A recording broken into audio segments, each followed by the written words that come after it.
తెలంగాణలో రాష్ట్ర వ్యాప్తంగా ఐ కేర్ క్లినిక్స్ను డే కేర్ క్యాన్సర్ సెంటర్ల తరహాలో ఏర్పాటు చేయనున్నట్లు మంత్రి దామోదర్ రాజనరసింహ శాసన మండలిలో ప్రకటించారు. ప్రజలకు కంటి వైద్య సేవలు సులభంగా అందుబాటులోకి తీసుకురావడమే లక్ష్యంగా ఈ క్లినిక్స్ను ఏర్పాటు చేయనున్నట్లు తెలిపారు. ప్రాథమిక కంటి పరీక్షలతో పాటు అవసరమైన చికిత్సలు, సలహాలు ఒకే చోట అందేలా చర్యలు చేపడుతున్నామని చెప్పారు. ముఖ్యంగా గ్రామీణ, పట్టణ ప్రాంతాల్లో కంటి సమస్యల నివారణకు ఈ ఐ కేర్ క్లినిక్స్ కీలక పాత్ర పోషిస్తాయని మంత్రి వెల్లడించారు.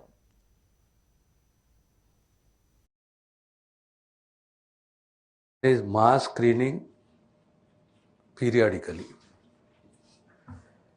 a regular screening through your GGH. గతంగానే ఇప్పుడు మనకు 35 గవర్నమెంట్ జనరల్ హాస్పిటల్స్ ఉన్నాయి. అట్లీస్ట్ వైద్య విధాన పరిషత్లో 64 వైద్య విధాన పరిషత్లో మనకు ఆప్థమాలజీ డిపార్ట్మెంట్ ఉన్నది.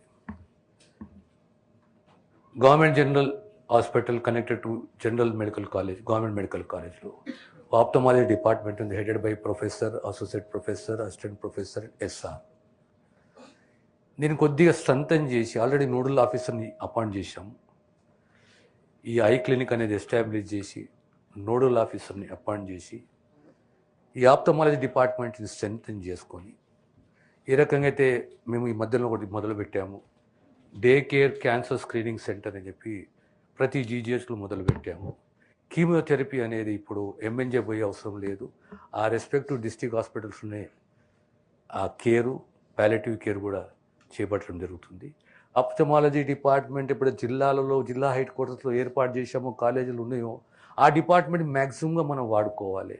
ఐ క్లినిక్ లేదు అంటే గ్రామాల వారీగా రాబోయే కాలంలో గ్రామాల వారీగా cancer screening, mobile cancer screening అనేది ఒకటి మొదలుపెట్టబోతున్నాము.